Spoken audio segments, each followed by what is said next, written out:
Ever watched Miami Vice? 2006, directed by Michael Mann, starring Jamie Foxx and Colin Farell, and it's one of my favorite movies ever made.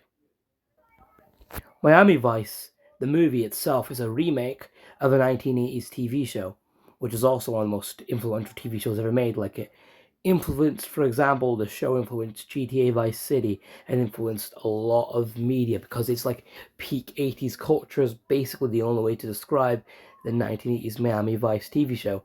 And Michael Mann obviously wanted to remake it into a movie, but with like a 2000s vibe instead of an 80s vibe. But Michael Mann somehow created one of the coolest movies ever made in history, and my third favorite movie ever made. Miami Vice is literally the coolest movie ever made. Now, I've watched a lot of cool movies such as Blade, Collateral, Heat. Honestly, a lot of Michael Mann films are just dead cool. But Miami Vice is literally the coolest movie ever made in history. There's no movie cooler than this.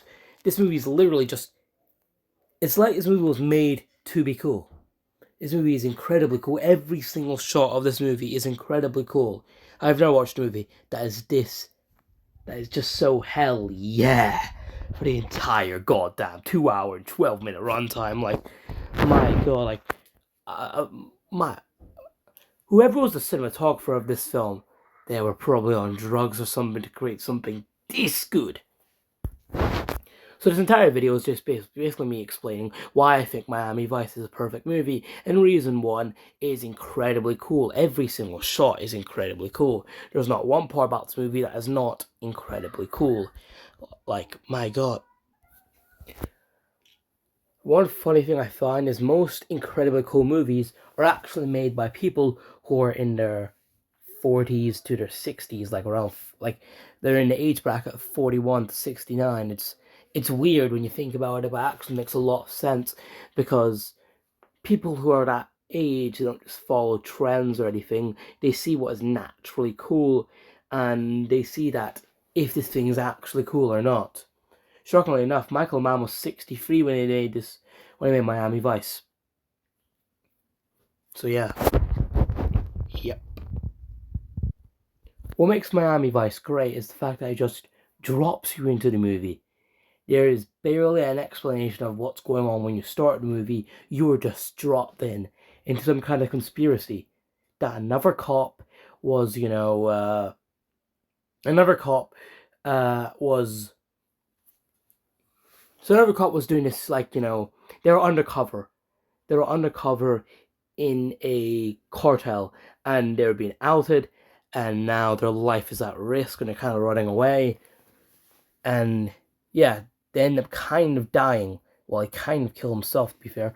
But now, our two detectives, Colin Farell and Jamie Foxx, are now supposed to go undercover themselves and try to solve this. But what I like about it is the fact it just drops you into the story. You're not given a proper explanation of what's going on. You're not slowly paced in. You're not, like, literally they're sat down and told what is happening. You're not given actual exposition. You're literally just thrown into the story. And that's what makes it so good. Like, watching this film just feels utterly amazing. Utterly amazing. And the music is just incredibly cool. The music is a mix of a Linkin Park, Audio Slave, and just... My god, the music is incredible. The music is one of the main parts of what makes this movie incredibly cool. The music just is like... The music's amazing. The soundtrack is just spectacular. Every part about the music and soundtrack is absolutely amazing. Michael Mann, great job on the soundtrack. Amazing job on the soundtrack. Like, absolutely amazing job. Also, so one of the side stories of the film is Colin Farrell and, I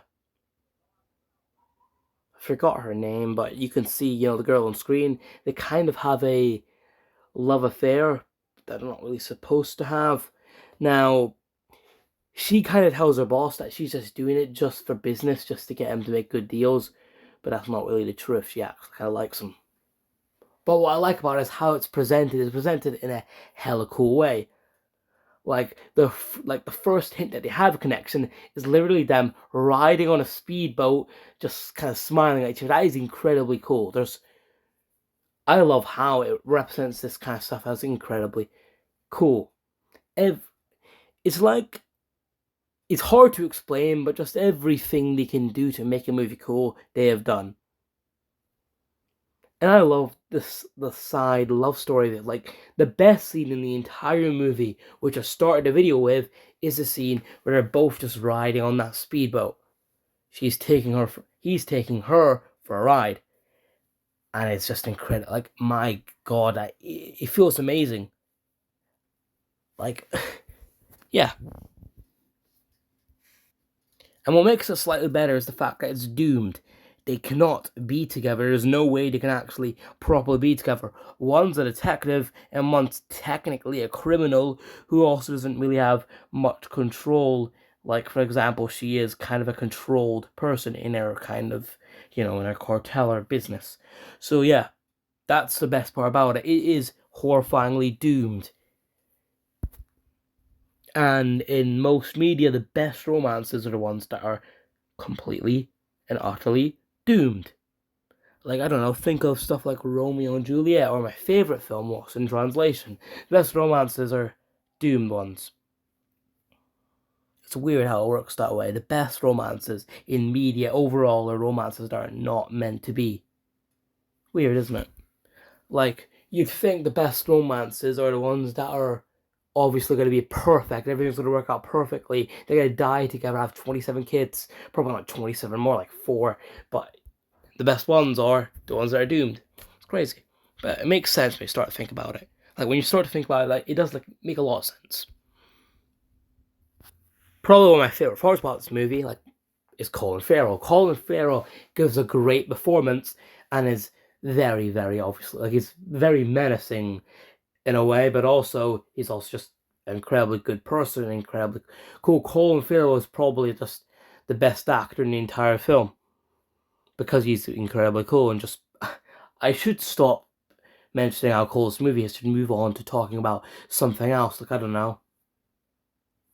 Oh yeah, the film was shot entirely on digital, and this adds to how cool it was. This was one of the first films shot entirely on digital, and it uses the advantage, and it uses all the bad things that digital at the time to its advantage. When this film was made in 2006, digital cameras couldn't shoot night properly. They were very, very bad at shooting night. Meaning, if you try to shoot a night shot with a digital camera, it would basically have an intensely strong grain. So night would be seen as as dark oranges and weird purples, and it would not look like night. It would look like something else, and that is intensely cool how it looked. So Michael Mann used that to his advantage. He used the fact that digital cameras are incredibly weak to his advantage. The thing with digital cameras is, while film cameras are incredibly good at day and night, digital cameras are very good at day, but they're very bad at night because they're taking way too much light. So they're very good at day, but when it comes to night, they're taking way too much light. So night turns out to be extremely grainy, and yeah, you can see this with your own phone camera. When you use your phone camera, you could see this grain because your phone camera is not a very good digital camera. Like, it's pretty good, but it's not that good. Now, digital cameras come a long way since 2006, but 2006 was back when digital cameras were extremely bad at shooting night. Meaning, if you try to shoot night with a digital camera, night will just look all purpley, all orange, and that aesthetic made the film incredibly cool. I know I should stop talking about cool, but because of that aesthetic, made it incredibly cool. I like how they use digital camera. I love all these early films that use digital cameras. Nowadays, digital just looks bleak and normal and just too realistic. But I liked back when digital cameras were so weak that digital cameras were like art housey. They were aesthetic wise because of how weak they were. This is an example of a shot of like one of the night shots on digital. You can see how obviously night isn't as well,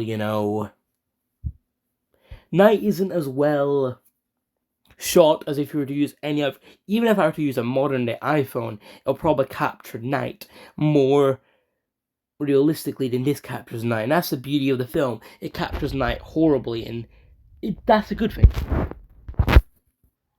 Now, to be fair, the plot is fairly simple. Obviously, an undercover operation goes wrong, so these two detectives are kind of buddies, have to obviously go undercover as well. One of them falls in love with one of the people in the cartel, but this obviously causes a problem. But they do eventually save her, and they obviously have to eventually destroy the cartel and kind of kill off one of their main leaders. That is a fairly simple plot. There's probably a lot of films that follow that kind of simple way. But that's the good thing about it. It takes this fairly simple plot that's basically two guys who are kind of friends and also detectives go undercover.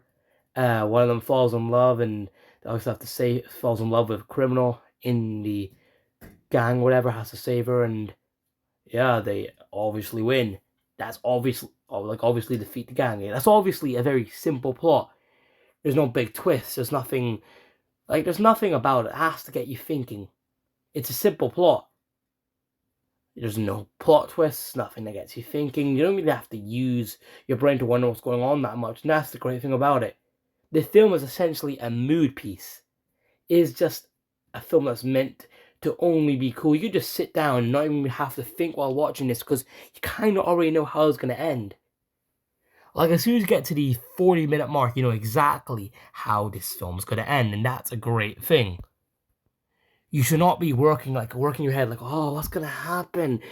It's a great film when you know what's going to happen. Oh, I know. There are some amazing movies that you have no clue how it's going to end, but a lot of the time, the best movies ever made are films that you kind of already know what's going on, but that's a good thing. You don't have to keep second guessing yourself. You don't have to keep thinking. You just already know what's going to happen. Examples. Films that are hailed as some of the best films ever made. The Godfather, Fight Club, Taxi Driver. Okay, these aren't my favorite. These are, I don't consider these the best films ever made, but most people do. These are films that when you watch them, you know how they're going to end. You don't need to think. Everybody knows what's going to happen in Fight Club. I'm pretty sure there's not one person that knows that doesn't know the big twist of Fight Club. It's not even a plot twist anymore. Everybody knows the big twist of Fight Club. Everyone pretty much knows what's going to kind of happen in Taxi Driver. But that's not the point of watching those movies. You don't watch those movies for the twist. You watch those movies for how they make you feel. And Miami Vice is a perfect mood piece. It's a perfect film to watch for how it makes you feel, not for a story. I watched Miami Vice about a week and a half ago. I instantly loved it, rated at 97 out of 100, but I was a bit distracted, so I decided to watch it again. When I watched it again, I realized this is one of the best movies I've watched in my life, and I put it initially to my 7th favorite film ever, but then I moved it down. To 3 because it was just that good. That was in my top 10. I should do a full top 10 review one day. But yeah, it's my 3rd favorite movie ever made. This shot is another great example of how Miami Vice doesn't really capture night as well as a normal camera would, because it's using very early digital cameras. Look at that. So this shot was shot around, it's shot at nighttime. Early-ish night. But it is shot when the sun is fully gone. But because the cameras are not very good, obviously, they are great cameras, they're very expensive. Now, at the time, these cameras are obviously very, very expensive. They're early digital technology. And they're supposed to be as good as digital cameras can possibly get. But because, obviously, they are, because obviously they're very early digital cameras, they're at the stage where digital cameras are they're not meant to replace film cameras yet. You could see how it's shooting night, just alright, not as good as a film camera would. Remember, this was in 2006. So digital cameras were on the rise. They haven't fully taken over yet. Around 2009, 2010, this is when the digital revolution happened and digital fully took over, making film basically a thing of the past. Now, film has never fully gone extinct, but it's close to going extinct. Close. Overall, this movie is just perfect. I love Miami Vice, and if you're ever feeling like one day I want to watch an insanely cool movie, a mood piece, or just give me a feeling that just makes me just puts me in a whole new world, an insanely cool world for 2 hours. Then watch Miami Vice.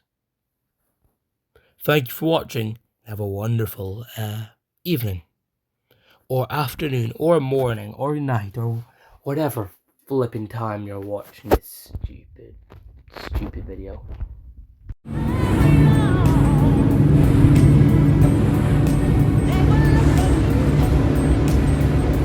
Grab the wheel.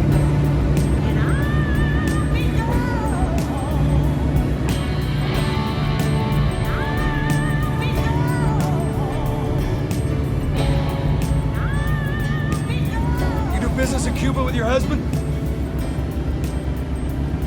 I never do business in Cuba.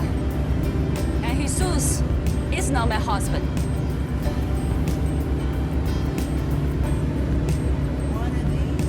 I'm a businesswoman. I do not need a husband to have a house to live in.